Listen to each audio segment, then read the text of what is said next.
Election మొత్తం పూర్తిగా ఇక్కడనే ఉన్నాం మా చిట్యాలనే. ఇలా 11 వార్డుల రకరకాల సమస్యలు ఉన్నాయి. మీరు చూస్తున్నారు గత 60-70 ఏళ్ళకించి మన బతుకులు ఏమన్నా మారినాయా? అదే మోరీలు, అదే మురికి వాసన, అదే కంపు. ఇంత ఒక ఇండ్లు పెట్టుకుంటానికి ఏళ్ళు కావాల్సి వస్తుంది. ఇప్పటి వరకు ఏ పండు రాలేదు.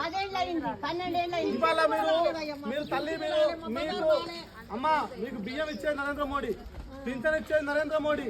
ఏ రకంగా అయినా ఈ మున్సిపాలిటీకి వచ్చే ఫండ్ మొత్తం సెంట్రల్ గవర్నమెంట్ బీజేపీ పార్టీ ఇచ్చే ఫండ్తోనే వీళ్ళు వేస్తున్నారు. వీళ్ళ కాడ పైసా లేదు. కేసీఆర్ దగ్గర నాకు కోసినా కూడా రూపాయలు లేదని ఆయన చెప్తాడు ప్రెస్ మీట్లలో. ఆయన కాడ పైసా లేవు. భాగ్యమని గెలిపియండి.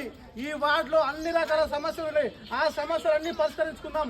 రోడ్డు సమస్యలు ఉన్నాయి, మోరీ సమస్యలు ఉన్నాయి, లైట్ సమస్యలు ఉన్నాయి. ఒక్కటా రెండా చెప్పుకుంటూ పోతే పొద్దుకి నుంచి పొద్దుకి దాకా అదే సమస్యలు ఉన్నాయి. అయినా పడవు.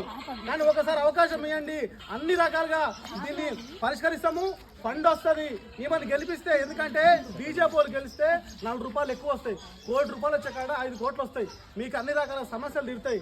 ఏ రకమైన మీ మధ్యలో మనిషి భాగ్యమ్మ ఎవరో బయటమ్మ కాదు, మీ మనిషి, మీ ఇంట్లో మనిషి.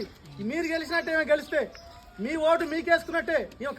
భాగ్యమ్మ గారికి వేసుకుంటే భాగ్యమ్మ గారికి మీకు తెలియదు ఏంటంటే గతంలో కరోనా వచ్చింది. అందరూ తెలుసు కదా కరోనా ఎంత ఇబ్బంది పడ్డా మనం అందరం.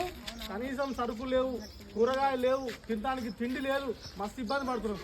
అయ్యాల మేమందరం యూత్ అన్నీ పిల్లలందరం ఉండి అరే ఎట్లా చేయాలో మనం ఏం చేయగలుగుతాం అనేది మేమందరం కలిపి ప్రతిరోజు అట్లా 30 రోజులు భోజనం పెడితే మా దగ్గర పైసలు లేవు. మేము అంతా చదువుకున్న పోరగాలమే. అన్నం పెట్టాలని ఉంది, సరుకులు ఇవ్వాలని మా దగ్గర పైసలు లేవు. మరి ఎట్లా ఎవరు ఇవ్వాలా? ఈ శ్రీకాంత్ ఉండా మీరు ఉన్నాడు అన్న, ఎట్లనా మేము అన్నం పెట్టాలనుకుంటాం. పేదోళ్ళు పాపం కడుపులు మార్పుకొని ఇంట్లో పంతురన్నా, మనం ఏదైనా సాయం చేయాలని నీ వంతు సాయం చేయంటే 40 రోజులు ఒక్కొక్క రోజు 40 కిలోలు 50 కిలోలు ఎంత అంటే అంత ₹1 కూడా కూరగాయలు ఇచ్చిందన్న. ఒకసారి క్లాస్ అందరూ ఇటువంటి కుటుంబం భాగ్యమ్మ గారు తెలుసు. మీరు ఎన్నో 20 ఏళ్ల కింద చూస్తారు మార్కెట్లో. ఏసోంటి మనిషి తెలుసు. ఆపత్తు వచ్చినా సాపత్తు వచ్చినా మీకు అందుబాటులో ఉంటుంది.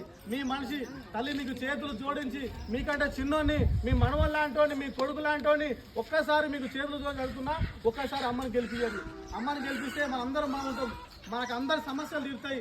నేను చెప్తున్నా, భారతీయ జనతా పార్టీ ఏ ఫండ్ వచ్చినా మీ రకరకాల సమస్యలు ఆ సమస్యలన్నీ తీర్తాం. ఇది నా మాట చెప్తున్నా. అమ్మని మీరు గెలిపిరి, మంచిగా డెవలప్ చేసుకున్నాం. మీ మనిషి మళ్ళీ చెప్తా తల్లి, మీ మనిషిని గెలిపించుకోరే. ముంచుతారో తెలుస్తారో అంతా మీ మీద ఉంది తల్లి.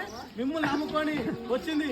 బలగం ఉంది, నా బలగం ఉర్రు, నా జనాలు ఉర్రు, నేను గెలుస్తానని నమ్మకంతో ఇలా పోటీ చేసింది. భారతీయ జనతా పార్టీ ఎవరు డబ్బులు సంపాదించుకోవడం పార్టీలో రారు. ఏమైనా సమాజం మీద సేవ చేయాలా, 10 మందికి సేవ చేయాలని ఈ పార్టీ జెండా కప్పుకుంటారు. ఈ పార్టీ కోసం పనిచేస్తారు.